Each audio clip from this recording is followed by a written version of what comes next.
Hantu lagi jadi tren ya sekarang. Fenomena penelusuran tempat-tempat tua dan angker kayak gini udah jadi santapan umum bagi kebanyakan netizen di Indonesia. Gak heran konten semacam Jurnal Risa, Sarah Wijayanto, Kisah Tanah Jawa, dan lain sebagainya sangat digandrungi dan diminati. Lihat aja viewersnya.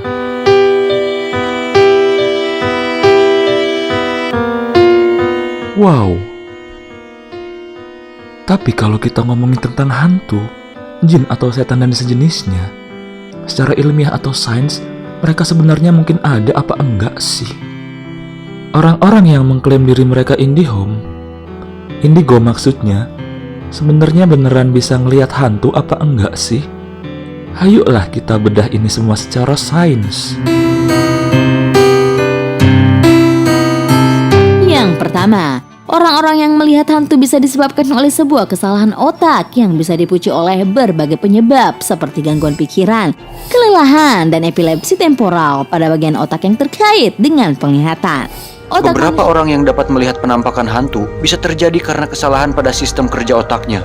Kejadian ini dapat terjadi kemungkinan karena seseorang terlalu lelah karena melakukan aktivitas berat seperti bekerja atau colai pada sebuah... Kalian lihat sendiri kan konten-konten tadi?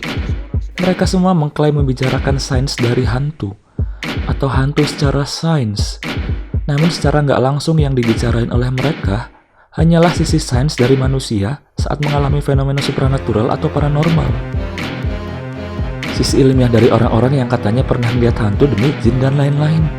Entah mereka lagi kelelahan lah, lagi ada di tempat yang medan elektromagnetiknya gede lah, karena habis nonton film horor yang sampai kebayang-bayang lah, halusinasi karena halusinogen yang dikeluarin organisme-organisme di lingkungan-lingkungan tua dan angker lah, habis ngobat lah, dan lain-lain. Tapi, mereka nggak ngejelasin apa-apa tentang sains dari sisi hantunya sendiri. Mungkin apa enggak mereka itu ada? Seilmiah apa kalau hantu itu emang ada? Kalau hantu beneran ada, secara sains mungkin apa enggak? Nggak pernah lihat konten yang ngebahas dari sisi itu. Tapi kalau emang konten semacam itu ada dan saya skip, bisa kasih tahu saya lewat kolom komen ya. Nah, di sini yang bakal saya jelasin justru berlawanan dengan konten-konten tadi. Saya bedah dari sisi hantunya, biar adil dong. Kelihatannya sih cocokologi, tapi percaya deh, ini cocokologi yang ilmiah, nggak ngada-ngada. Dijelasin sesains-sainsnya. Saya nggak ngebela indigo atau orang-orang yang pernah ngalamin hal supranatural ya. Karena saya sendiri juga belum pernah melihat makhluk-makhluk semacam itu atau mengalami hal-hal supranatural lain. Just to be fair aja guys.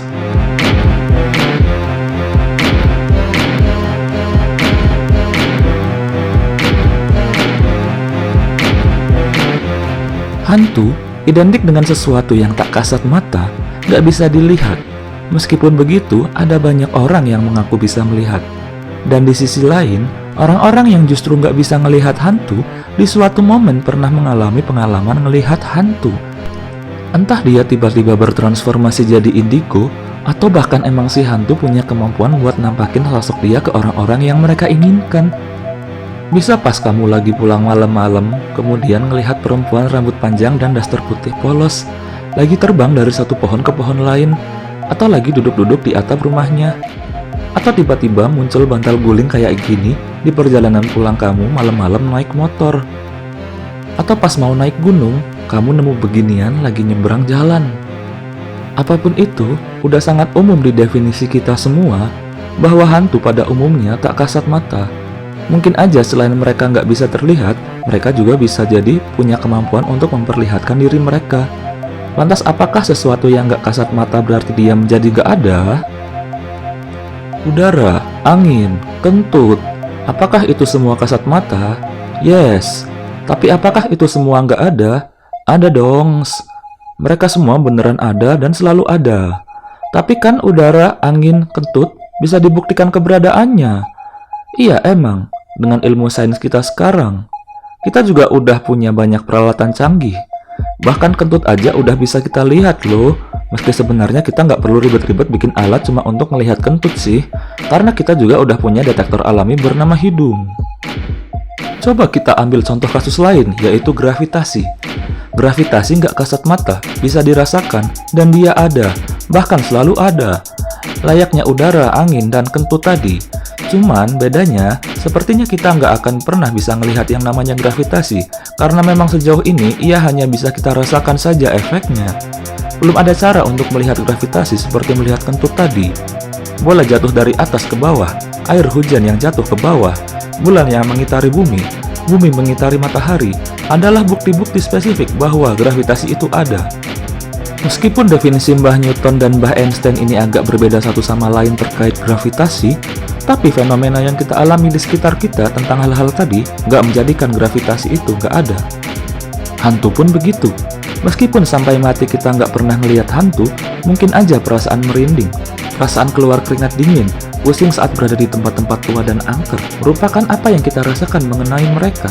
Meskipun seberani apapun kita, setidak percaya apapun kita terhadap keberadaan hantu, perasaan seperti itu kemungkinan besar tetap ada.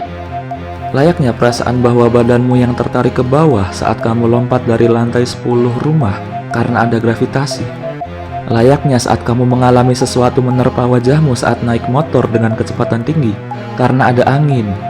Atau layaknya kamu masuk ke toilet umum saat toilet tersebut baru saja dipakai orang lain karena ada kentut atau aroma tai yang tertinggal.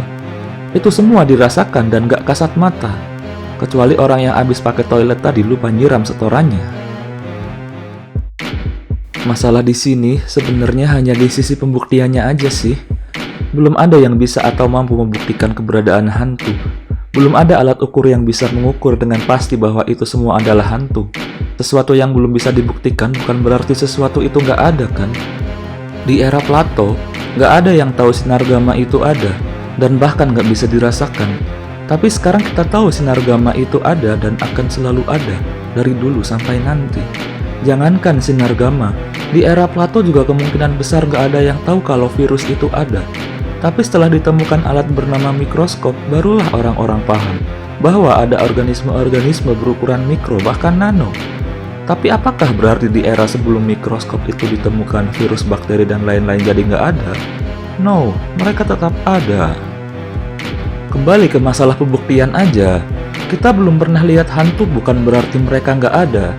Sebaliknya, adanya testimoni-testimoni orang-orang yang pernah melihat hantu, mengalami hal-hal supranatural dan metafisikal lain, juga bukan berarti menjadikan hantu-hantu itu beneran ada. Lah, jadi gimana dong? Itulah gunanya kita punya mulut, dan kita harus ngobrol dan gak saling judge satu sama lain. Kalau kita mau lihat di perspektif yang lain, kita akan selalu lihat banyak irisan atau persamaan dari testimoni-testimoni mereka, yang kayaknya nggak mungkin untuk dilakukan kesepakatan atau konsensus secara nasional, bahkan global. Seperti misal hantu yang nggak punya bayangan.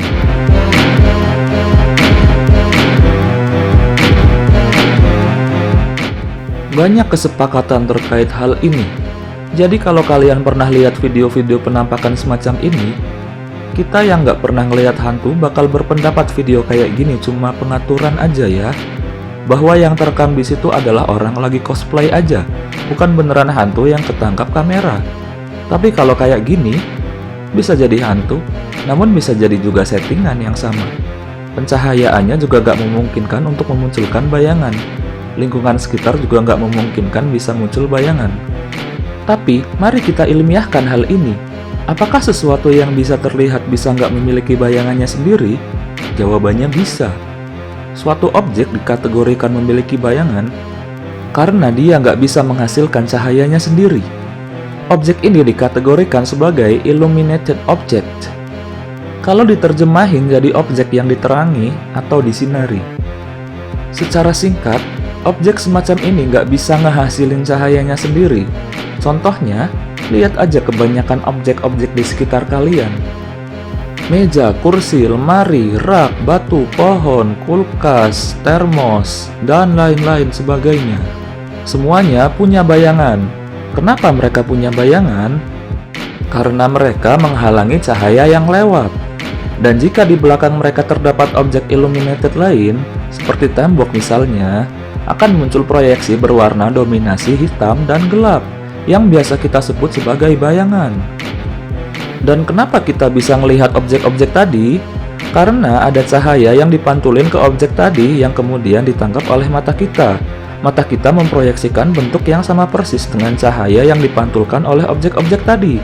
Dan informasi ini diolah oleh otak kita. Buktinya apa? Saat nggak ada cahaya, kita nggak bisa ngelihat apapun selain warna hitam pekat. Karena nggak ada informasi apapun yang ditangkap oleh mata, maka otak kita juga mendefinisikan ketiadaan informasi cahaya ini sebagai hitam atau gelap. Itulah fungsi cahaya dan itulah objek-objek yang memiliki bayangan. Nah, kalau objek yang nggak punya bayangan itu seperti apa? Objek ini dikategorikan sebagai luminous object, objek yang menerangi atau bercahaya.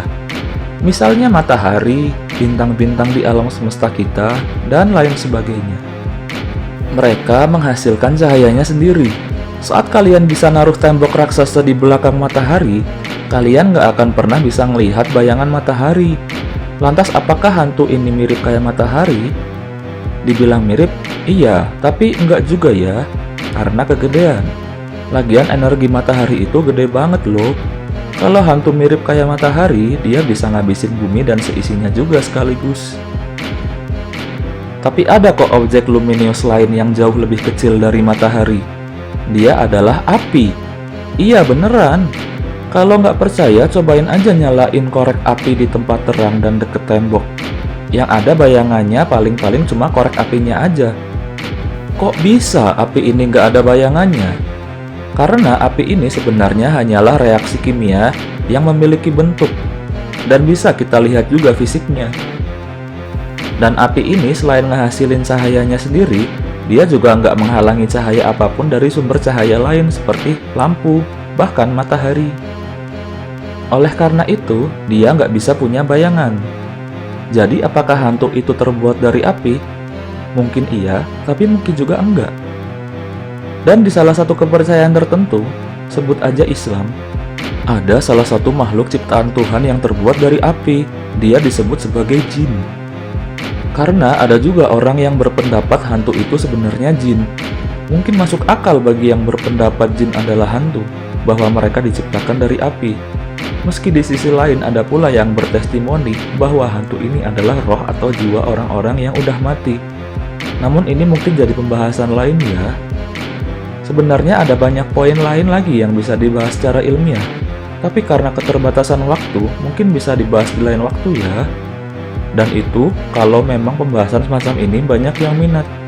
Tinggalkan komentar kalian kalau pembahasan seperti ini menarik. Dan jangan lupa pula share ke teman-teman dan keluarga kalian. Jangan lupa juga untuk like jika konten ini menarik dan dislike jika emang nggak menarik. Subscribe juga kalau belum subscribe ya. Cabut.